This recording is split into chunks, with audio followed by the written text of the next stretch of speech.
এই যে দিবসটা যেটা পেয়েছি সেটা অনেক কষ্টে সফল। গত 16 বছর ধরে আমাদের দুইটা মূলত দাবি ছিল।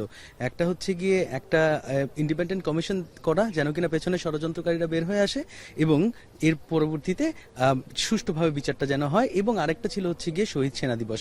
এখন শহীদ সেনা দিবসটা যদি একটা রেকগনিশন, একটা কমেমোরেশন যেটাকে বলা হয়, এবং আমরা মনে করি যে এটা কোনোভাবে যে কোনো কম গুরুত্বের সাথে দেখার কিছু আছে তা না, কারণ বিচার প্রক্রিয়া একটা লম্বা প্রসিডিয়ার, এবং আমরা আশাবাদী ইনশাল্লাহ কমিশন বের করতে পারবে যে পেছনে ষড়যন্ত্রকারীরা প্রকৃত অর্থে কারা ছিল।